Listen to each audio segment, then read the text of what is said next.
The Old Man in the Corner by Baroness Orczy, narrated by Michael Ward. Chapter 1. The Fenchurch Street Mystery. The man in the corner pushed aside his glass and leant across the table. "Mysteries?" he commented. "There is no such thing as a mystery in connection with any crime, provided intelligence is brought to bear upon its investigation." Very much astonished, Polly Burton looked over the top of her newspaper and fixed a pair of very severe, coldly inquiring brown eyes upon him. She had disapproved of the man from the instant when he shuffled across the shop and sat down opposite to her at the same marble-top table which already held her large coffee, 3d, her roll and butter, 2d, and plate of tongue, 6d. Now, this particular corner, this very same table, that special view of the magnificent marble hall known as the Norfolk Street branch of the Aerated Bread Company's depots, were Polly's own corner, table, and view.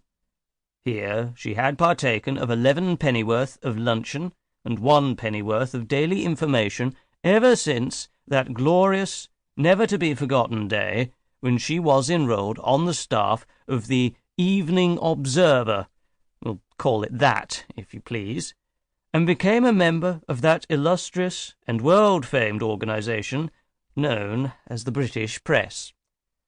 She was a personality, was Miss Burton, of the Evening Observer.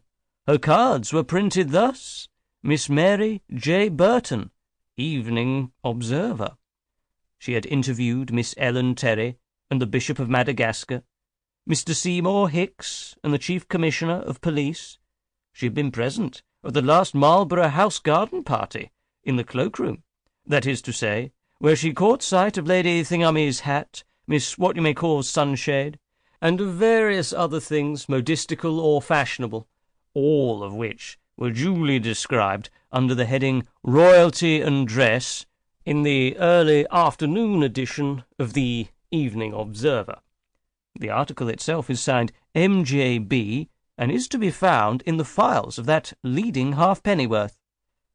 For these reasons, and for various others too, Polly felt irate with the man in the corner, and told him so with her eyes, as plainly as any pair of brown eyes can speak. She had been reading an article in the Daily Telegraph. The article was palpitatingly interesting. Had Polly been commenting audibly upon it? Sample complete. Ready to continue?